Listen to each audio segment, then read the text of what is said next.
Final touch दिया जा रहा है। वहीं एयरपोर्ट पर भी टर्मिनल और सड़क निर्माण सहित तकनीकी और सुरक्षा संबंधित कार्य पूरा कर लिया गया है। बचे कार्यों को युद्ध स्तर पर पूरा किया जा रहा है। इस बीच प्रधानमंत्री की सुरक्षा को लेकर एसपीजी की टीम पूर्णिया पहुंच चुकी है और दोनों ही कार्यक्रम स्थलों को अपनी निगरानी में ले लिया है। बताया जा रहा है कि सभा जो है वो पूर्णिया के राजनीतिक इतिहास में सबसे बड़ी जनसभा साबित होगी और इसके लिए वहां जोरदार तैयारी की जा रही है। लगभग 10 लाख स्क्वायर फीट में जहां हैंगर लगाने का काम चल रहा है, वहीं उसके बाहर भी खाली जगहों पर लोगों की सुविधाओं के लिए कई निर्माण कार्य भी किए जा रहे हैं। सीधे आपको इसी खबर पर लिए चलते हैं पूर्णिया। हमारे साथ वहां पर हमारे संवाददाता जुड़ रहे हैं। देखिए, पूर्णिया का ये कह सकते हैं कि ऐतिहासिक सभा होने वाला है, क्योंकि जिस तरह से कल जब प्रधानमंत्री यहां पर आएंगे, एयरपोर्ट के उद्घाटन के साथ साथ यहां जनसभा भी होनी है, जो कि बड़ा मायना नजर आ पाएगा चुनाव से पहले।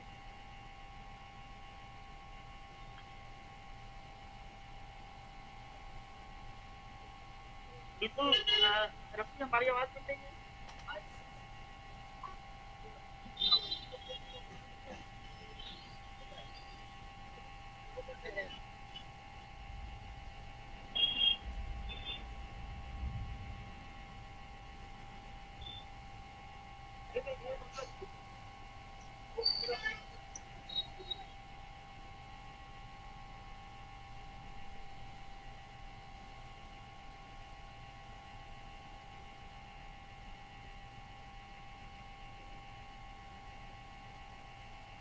तो देखिए, वहां से हमारे संवाददाता जुड़े हुए हैं जो लगातार हम तक जानकारियां साझा करेंगे। देखिए, कल का दिन बेहद खास होने वाला है। ऐतिहासिक एक जनसभा, एक बड़ी सौगात प्रधानमंत्री के द्वारा जो है वो देने वाले हैं। अब बिहार वासियों को, पूर्णिया वासियों को कितना बेहद जो है कह सकते हैं कि एक बड़ा मायना हो सकता है प्रधानमंत्री का ये दौरा चुनाव से ठीक पहले।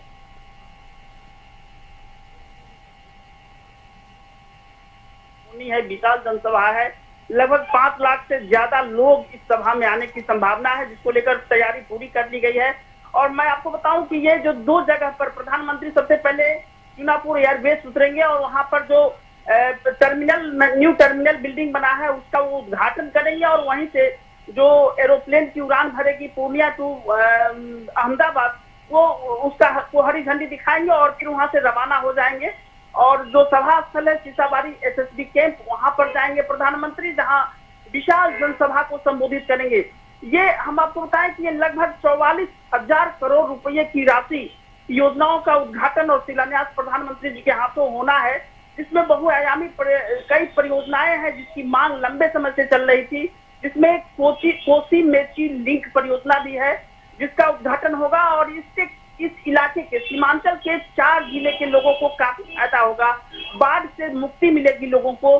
तो ये बड़ी एक परियोजना को प्रधानमंत्री जी अपने हाथों उसका शिलान्यास करेंगे। साथ ही अगर हम बात करें तो वंदे भारत ट्रेन का भी शिलान्यास यहाँ हरी झंडी प्रधानमंत्री दिखाएंगे और इसको लेकर स्टेशन पर काफी तैयारी की गई है, ताकि स्टेशन पर से जिस वक्त प्रधानमंत्री जी हरी झंडी दिखाएंगे उस वक्त ट्रेन रवाना हो सके। तो पूरी तरह से तैयारी है। भाजपा का और एनडीए का पूरा कुंबा इस कार्य में लगा हुआ है। साथ ही पूरा जिला प्रशासन की टीम, क्योंकि यह सरकारी कार्यक्रम है, कोई चुनावी सभा नहीं है, तो लिहाजा इसलिए पूरा सरकारी तंत्र जो है वो पूरे सिस्टम उसमें लगा हुआ है और दिन रात मेहनत करके तैयारी को लगभग पूरी कर ली गई है।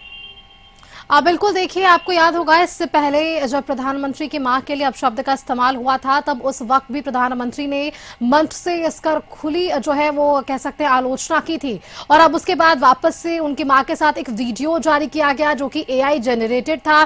तो क्या लगता है कि इस बार वापस से मंच से प्रधानमंत्री उसकी आलोचना करते नजर आएंगे और क्या हम ये कह सकते हैं कि चुनाव से पहले ये जनसभा एक बड़ी ऐतिहासिक जनसभा होने वाली प्रधानमंत्री की तरफ से? ये बिल्कुल, जिस तरह से प्रधानमंत्री के मां को गाली दिया गया था खुले मंच से और प्रधानमंत्री जी एक मंच से रो रो कर अपनी मां की गाली देने की बात को कह रहे थे, जिसको पूरी दुनिया ने देखा था। और उसके बाद जिस तरह से एआई जनरेटेड वीडियो कांग्रेस के द्वारा बनाया गया और बना करके उसे प्रोजेक्ट किया गया सोशल मीडिया पर, तो कहीं ना कहीं उसके बाद एनडीए की कुनबे में बेचैनी थी और उस बेचैनी वो साफ तौर पर जो है प्रतिक्रिया के रूप में दिख रही थी। और सीधे तौर पे लोग ये कह रहे थे कि जिस तरह से प्रधानमंत्री की एक स्वर्गवासी मां को राजनीति में घसीटा जा रहा है, यह कहीं से जायज नहीं है, ये गलत है। और कांग्रेस की जो ओछी मानसिकता है जिसको ये प्रदर्शित कर रही है, तो कहीं ना कहीं इस जनसभा में इस बात का भी जिक्र हो सकता है, इसमें कहीं कोई दो मत नहीं है। लेकिन एक बात मैं आपको बताऊं कि पूर्णिया और सीमांचल के 24 विधानसभा हैं। इस 24 विधानसभा को साधने की कोशिश निश्चित तौर से हम कह सकते हैं कि इस प्रधानमंत्री की सभा के मंच से होगी। और प्रधानमंत्री जी जिस तरह से सौगात देने का कार्य कल करेंगे, उसका असर कहीं ना कहीं 24 विधानसभा क्षेत्रों पर देखने को मिलेगा, सीमांचल के 24 विधानसभा क्षेत्रों पर। अब बिल्कुल आपने ठीक कहा, चुनाव के लहजे से भी कि एक बड़ी ऐतिहासिक चाहे कह सकते हैं कि ये चुनावी यात्रा भी मानी जा रही है प्रधानमंत्री की तरफ से। वो कौन से बड़े ऐसे दिग्गज होंगे जो इस दौरान वहां पर शामिल हो सकते हैं, जिनके लिए क्या हम कह सकते हैं कि एक शक्ति प्रदर्शन हमें एनडीए की तरफ से एक मंच पर देखने को मिलेगा? बिल्कुल सही कहा आपने। प्रधानमंत्री के बगल में एक और मंच बनाया गया है और प्रधानमंत्री के बाएं दाएं जो बड़े नेता रहने वाले हैं, उसमें चिराग पासवान, बिहार के उप मुख्यमंत्री सम्राट चौधरी और विजय सिन्हा के साथ साथ कई जीतन राम मांझी होंगे और एनडीए गठबंधन के सभी बड़े नेता होंगे। तो हम कह सकते हैं कि एनडीए का एक संदेश देने का काम इस मंच से किया जाएगा और सभी बड़े नेता की एकजुटता भी वहां पर दिखाई देगी। तो एक बड़ा संदेश यहाँ से निकल कर सामने आएगा। और ये क्या कुछ सौगातों में अगर हम शामिल होने की बात करें, क्योंकि देखिए पूर्णिया एयरपोर्ट की मांग काफी लंबे समय से थी और अब इसका जब उद्घाटन होना है ना, तो खुद प्रधानमंत्री नरेंद्र मोदी यहां पर पहुंच रहे हैं। क्या कुछ उत्साह है वहां के स्थानीय लोगों में? सुरक्षा व्यवस्था के लिए क्या कुछ वहां पर व्यवस्थाएं की गई है? क्या लोगों को और भी उम्मीद कि अब इसके बाद जब प्रधानमंत्री वहां पर पहुंचेंगे तो बड़ी सौगातें और भी मिल सकती है लोगों को? निश्चित रूप से यहाँ पर प्रधानमंत्री जी के आने के इंतजार में लोग पलके बिछाए हैं और कल सुबह से ही सभा स्थल की तरफ लोग कूच करने लगेंगे और 2 लाख से ज्यादा कुर्सियां लगाई गई हैं। निश्चित रूप से 2 लाख से ज्यादा कुर्सियां जब लगाई गई हैं तो उससे ज्यादा भीड़ आएगी और 5 पंडाल बनाए गए हैं जिसकी क्षमता लगभग 5 लाख के आसपास की है। तो 5 लाख और ऐसा दावा भी तो बीजेपी की तरफ से किया जा रहा है कि चारों जिले के 5 लाख से ज्यादा लोग इस जनसभा में आएंगे। तो काफी उम्मीदें हैं लोगों को और ऐसी उम्मीद जताई जा रही है कि सिर्फ हवाई अड्डा जो बहुत पुरानी मांगे थी लोगों की, लंबा संघर्ष लोगों ने किया था, सिर्फ वो तो आज पूरा होता दिख ही रहा है। साथ साथ वंदे भारत ट्रेन, हम आपको बताएं कि पूर्णिया रेल के मानचित्र में वो परिदृश्य आज तक नहीं ला पाया है। रेल कनेक्टिविटी की बात करें तो आज तक बड़ी ट्रेनें यहाँ से नहीं चली हैं। तो निश्चित रूप से वंदे भारत ट्रेन का उद्घाटन एक सुखद एहसास लोगों को कराएगा और इसके अलावा कई बड़ी परियोजनाएं, एनएच की परियोजनाएं हैं जिसका शिलान्यास होना है और Purnia Patna green express way जिसका भी शिलान्यास कल प्रधानमंत्री जी के हाथ होना है। बिल्कुल आपने ठीक कहा। अब ये सौगात प्रधानमंत्री की तरफ से मिलने वाली है। एक आखिरी सवाल आपसे, क्या लगता है जब चुनाव से पहले जब प्रधानमंत्री का ये दौरा हो रहा है तो एक मंच से क्या प्रधानमंत्री कई विधानसभा क्षेत्र को और कई विधानसभा को क्या साधते नजर आएंगे? क्या वहां पर होने वाले चुनाव से पहले प्रधानमंत्री का ये आगमन चुनाव के लिए उनके लिए एक फायदेमंद साबित हो सकता है? निश्चित रूप से आप कह सकते हैं। मैं थोड़ा सा फ्लैशबैक में आपको लेकर चलूंगा जी। बीते रात प्रधानमंत्री के आने से ठीक एक रात पहले नेता प्रतिपक्ष तेजस्वी यादव पूर्णिया पहुंचते हैं और रात के 12 बजे वो मेडिकल कॉलेज का दौरा करते हैं और मेडिकल कॉलेज की बदहाल स्थिति को बयां करते हैं। जबकि कहानी कुछ इससे इतर है,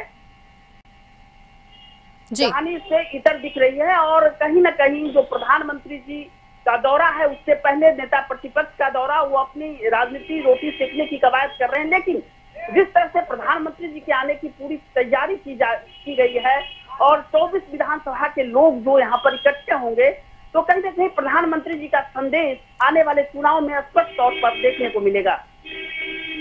हाँ बिल्कुल, चलिए बहुत बहुत धन्यवाद आपका हमारे साथ जुड़ने के लिए। वो तमाम जानकारियां आपने हमारे दर्शकों तक साझा की है कि जब प्रधानमंत्री नरेंद्र मोदी यहां पर पहुंच रहे हैं तो एक बड़ी सौगात यानी कि पूर्णिया एयरपोर्ट का उद्घाटन तो है ही और इसके साथ साथ कई बड़ी सौगातें प्रधानमंत्री की तरफ से मिलने वाली है।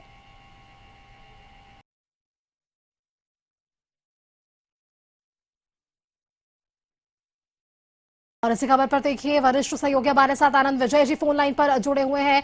आनंद विजय जी, देखिए बेहद ही ऐतिहासिक ये यात्रा मानी जा रही है, कई मायने इसके हैं। अभी हमारी बातचीत पूर्णिया संवाददाता से भी हो रही थी, उन्होंने बताया कि सुरक्षा के तो मानक वहां पे हैं ही, लेकिन इस उद्घाटन के साथ साथ जो सभा स्थल का आयोजन है, एक और मंच का भी वहां पर उद्घाटन जो है वहां पर प्रधानमंत्री की तरफ से होने वाला है, तो कहीं ना कहीं वो एक मंच से आसपास के लगभग 24 विधानसभा क्षेत्रों को भी साधते नजर आने वाले हैं। बिल्कुल, प्रधानमंत्री का ये दौरा अपने आप में काफी महत्वपूर्ण है और महत्वपूर्ण इसलिए भी कि वो इलाका है सीमांचल का।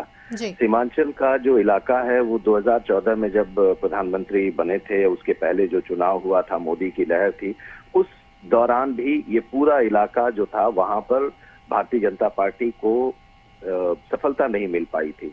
और उसके बाद से क्योंकि ये इलाका है आरजेडी और कांग्रेस या मुस्लिम बहुल इलाका है, तो उधर बीजेपी बहुत साधने की कोशिश करती रही है, लेकिन उसको जिस अपेक्षा में सफलता मिलनी चाहिए वो नहीं मिल पा रही है। तो एक बार फिर से सीमांचल का जो ये दौरा प्रधानमंत्री का है, वो प्रधानमंत्री का ये दौरा अपने आप में काफी इम्पोर्टेंट है। इम्पोर्टेंट पॉलिटिकल लिहाज से भी, और इसका एक पहलू है कि आप जब कल प्रधानमंत्री जाएंगे तो बड़ी सौगात देंगे, करीब करीब 45,000 करोड़ की सौगात देंगे, कई योजनाओं का उद्घाटन शिलान्यास करेंगे। जनसभा सीसाबाड़ी के मैदान में होगी तो वहां पर जो संबोधित करेंगे और वहां से जो एक मैसेज एनडीए के कार्यकर्ताओं को, बिहार के लोगों को देंगे, वो अपने आप में एक इम्पॉर्टेंट होगा। पूर्णिया एयरपोर्ट का उद्घाटन करेंगे, सबसे बड़ा ये रनवे बिहार का होगा। पटना, गया जी और दरभंगा के बाद ये चौथा हवाई अड्डा बिहार का होगा और यहाँ से शुरू भी हो जाएगी हवाई सेवाएं। इसके साथ ही पीरपैंती भागलपुर में थर्मल पावर प्लांट का 2400 मेगावाट की क्षमता वाले जो प्राइवेट सेक्टर के निवेश के लिए तैयार होने वाला ये पहला प्रोजेक्ट होगा। और ऊर्जा की समस्या का भी निदान होगा, इसका भी वो देंगे। लेकिन इन सब के बीच जो एक बड़ा मैसेज होगा, वो दूसरा पहलू जो है वो काफी इम्पोर्टेंट है, वो राजनीतिक हिस्सा है। और यहाँ पर जाकर प्रधानमंत्री एक संदेश देंगे। कल मुख्यमंत्री भी होंगे, हालांकि कुछ दिनों से मुख्यमंत्री अभी दिखाई नहीं दे रहे हैं। कल जेपी नड्डा के साथ भी उनकी मुलाकात होनी थी, लेकिन शायद अस्वस्थ होने की वजह से वो मुलाकात नहीं हो पाई। लेकिन ये चर्चा है कि कल वहां पर रहेंगे मुख्यमंत्री उपस्थित। तो प्रधानमंत्री नरेंद्र मोदी सीमांचल के इलाके में अपने लोगों को संबोधित करेंगे और वहां पर उनके साथ या इस गठबंधन की सबसे बड़ी चुनौती यही है कि किस तरह से वहां पर बीजेपी एनडीए मजबूत हो और ज्यादा से ज्यादा सीटों पर उनका कब्जा हो सके। महागठबंधन, और वहां पर एआईएमआईएम ने पिछली बार सीटें जीती थी, बाद में वो आरजेडी में वहां पर शामिल हो गए लोग। तो वो सारी जो उनकी जो शक्ति है उसको अपनी तरफ खींचना है, लोगों को अपनी तरफ आकर्षित करना है और इसका नतीजा अपने पक्ष में लेना है। ये एक बड़ा मैसेज प्रधानमंत्री वहां से देंगे। बिल्कुल आनंद विजय जी, चलिए बहुत बहुत शुक्रिया आपका हमारे साथ जुड़ने के लिए। ये तमाम जानकारियां आपने हमारे दर्शकों तक साझा की है कि इनके आगमन के ये दो पहलू जरूर हैं। एक राजनीतिक दृष्टिकोण से भी इनका ये जो दौरा है बेहद ही खास माना जा रहा है।